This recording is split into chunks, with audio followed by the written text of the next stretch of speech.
Hello दोस्तों, कैसे हैं आप लोग। स्वागत है आपका हमारे इस एजुकेशनल चैनल में। तो चलिए बिना देरी के शुरू करते हैं आज की वीडियो।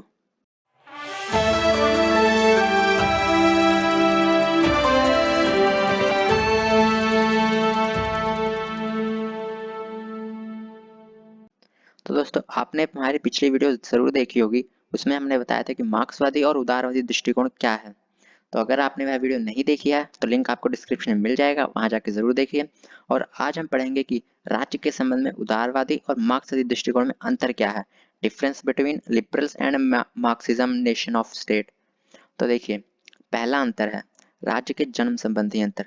अब राज्य के जन्म के संबंध में क्या अंतर है उसके बारे में जान लेते हैं। देखिए, उदारवादी विद्वानों का विचार है कि राज्य सामाजिक समझौते की देन है।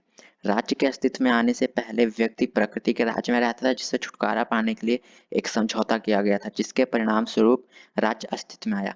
तो देखिए दोस्तों, उदारवादियों का मानना है कि राज्य के अस्तित्व में आने से पहले, राज्य का जन्म होने से पहले जो व्यक्ति थे, मनुष्य थे, वह प्रकृति के राज्य में रहते थे और वहां पे फिर कुछ समस्याएं उत्पन्न हुई और उसके बाद लोगों ने आपस में समझौता किया, जिससे राज्य का जन्म हुआ।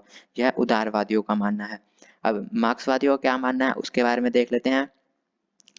मार्क्सवादियों के अनुसार जब समाज दो विरोधी वर्गों में बंट गया तो अमीर वर्ग ने अपने हितों की रक्षा के लिए और अपने विरोधियों का दमन करने के लिए राज्य नाम की संस्था को जन्म दिया। संक्षेप में मार्क्सवादी के अनुसार राज्य वर्ग संघर्ष के ऊपर है। अब देखिए, मार्क्सवादियों का मानना है कि जब लोगों में ऊंच नीच, गरीबी अमीरी, या जिन दो वर्गों में समाज जब बंटने लगा, उससे राज्य का जन्म हुआ। और अमीर वर्ग ने अपने हितों की रक्षा के लिए, अपनी संपत्ति की रक्षा के लिए राज्य नाम की संस्था को बनाया, ताकि वह गरीब लोगों का शोषण कर सके, दमन कर सके। ऐसा मार्क्सवादियों का मानना है।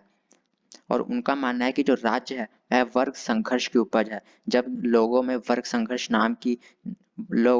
संघर्ष का मतभेद उत्पन्न हो गया, उससे राज्य की उत्पत्ति हुई। ऐसा मार्क्सवादियों का मानना है। अब दूसरा अंतर देख लेते हैं कि किस प्रकार है। अब राज्य के स्वरूप संबंधी अंतर।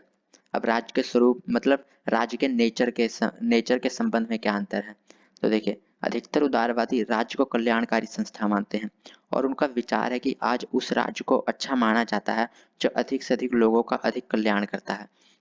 अब देखिए दोस्तों, जो उदारवादी हैं उनका मानना है कि राज्य जो है वह कल्याणकारी संस्था है और वह लोगों के कल्याण के लिए कार्य करती है। और इनका मानना है कि आज वही सरकार अच्छी है जो अधिक से अधिक लोगों को ज़्यादा से ज़्यादा अधिकार देती है और उनके विकास के लिए कार्य करती है। ऐसा उदारवादियों का मानना है।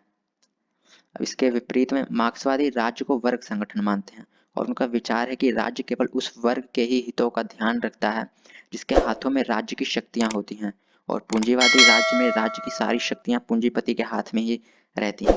अब देखिए, मार्क्सवादियों का मानना है कि जो राज्य है वह वर्ग संगठन और वह केवल अमीर वर्ग के हितों का ही ध्यान रखता है।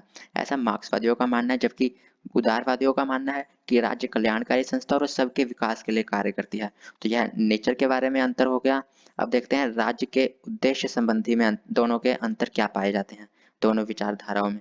देखिए, उदारवादियों के अनुसार राज्य का उद्देश्य लोगों के जीवन को अधिक से अधिक खुशहाल और सुखी बनाना है। अब उदारवादियों का कहना है कि राज्य का केवल एक ही उद्देश्य है और वह है लोगों के जीवन को खुशी से भरना और खुशहाल बनाना। और मार्क्सवादियों के अनुसार राज्य एक वर्ग संस्था है और उस वर्ग के हितों की रक्षा करता है जिस वर्ग का राज्य की शक्ति पर नियंत्रण रहता है। अब मार्क्सवादी उसे वर्ग संस्था मानते हैं और वह मानते हैं कि राज्य केवल अमीर वर्ग की ही रक्षा करता है और वह गरीब वर्ग को कुचलता है, उनका दमन करता है। ऐसा मार्क्सवादियों का मानना है। अब चौथा अंतर पढ़ते हैं कि राज्य के आधार संबंधी अंतर। अब वह आधार क्या मानते हैं राज्य का, इसमें भी अंतर पाए जाते हैं दोनों विचारधाराओं में। तो वह क्या है। देखिए, उदारवादी व्यक्ति की इच्छा को राज्य का आधार मानते हैं। इनका मानना है कि प्रकृति के राज्य में व्यक्तियों ने आपस में अपनी इच्छा से समझौता किया था, जिसके परिणाम स्वरूप राज्य अस्तित्व में आया। अब उदारवादी राज्य का आधार इच्छा को मानते हैं कि लोगों ने आपस में समझौता किया, अपनी इच्छा के अनुसार समझौता किया और उससे राज्य की उत्पत्ति हुई। और मार्क्सवादी क्या मानते हैं यह देख लेते हैं।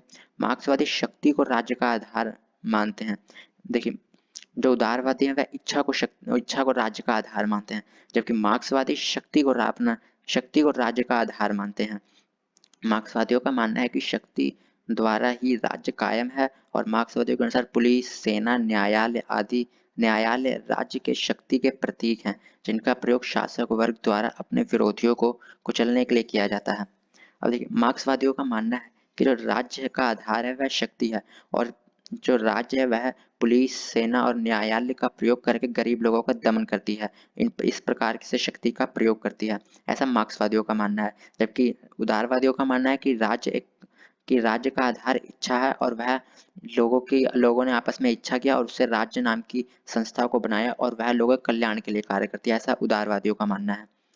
अब देखते हैं इसका अगला अंतर क्या पाया जाता है दोनों विचारधाराओं में। देखिए राज्य के भविष्य संबंधी अंतर। अब राज्य के भविष्य के बारे में भी दोनों में अंतर पाया जाता है। अब उदारवादी राज्य को स्थायी मानते हैं और उनका विचार है कि व्यक्ति को सदैव इनकी आवश्यकता रहेगी और इस तरह यह कभी न समाप्त होने वाली संस्था है। अब देखिए उदारवादी मानते हैं कि जो राज्य है वह हमेशा व्यक्ति के लिए कार्य करता रहेगा और व्यक्ति को उसकी जरूरत रहेगी और यह कभी समाप्त होने वाली संस्था या वस्तु नहीं है राज्य, ऐसा उदारवादियों का मानना है। जबकि मार्क्सवादी क्या मानते हैं, मार्क्सवादी राज्य को अस्थायी संस्था मानते हैं। उनका विचार है कि समाज में वर्गों के खात्मे से राज्य की आवश्यकता भी नहीं रहेगी तथा शनै शनै राज्य स्वयं भी आलोप हो जाएगा और मार्क्सवादी राज्य रहित और वर्ग रहित समाज की स्थापना करना चाहते हैं। अब देखिए मार्क्सवादियों का मानना है कि राज्य जो अस्थायी संस्था है वह धीरे धीरे समाप्त हो जाएगी। जैसे ही वर्ग संस्था लोगों में ऊंच नीच की भावना समाप्त होगी वैसे ही राज्य समाप्त हो जाएगा और एक समाज रहित और वर्ग रहित समाज की रचना होगी इसके बाद, ऐसा मार्क्सवादियों का मानना है।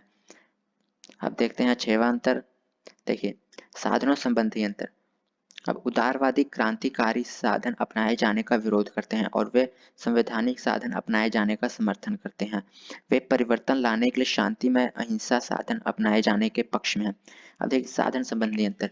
उदारवादियों का मानना है कि अगर कोई भी बात मनवानी है तो उसके लिए हमें संवैधानिक साधनों का प्रयोग करना चाहिए, उन्हें अपनाना चाहिए और शांतिपूर्वक अपनी बातों को राज्य के सामने रखनी चाहिए और उसे मनवानी चाहिए।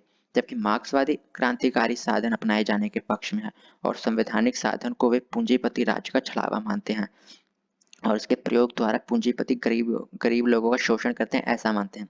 तो मार्क्सवादियों का मानना है कि जो क्रांतिकारी साधन है वही लोगों के लिए बेस्ट है और इसके प्रयोग से ही वह अपनी बातों को राज्य के सामने मनवा सकते हैं और ये जो संवैधानिक साधन यह तो केवल मात्र दिखावा छलावा है जिससे वह लोगों का शोषण करते हैं, ऐसा मार्क्सवादियों का मानना है। तो दोस्तों यहाँ पे हमारी आज की वीडियो खत्म होती है। आशा करते हैं आपको यह वीडियो पसंद आई होगी और हम आपको जल्दी ही मिलते हैं अगली वीडियो में। धन्यवाद।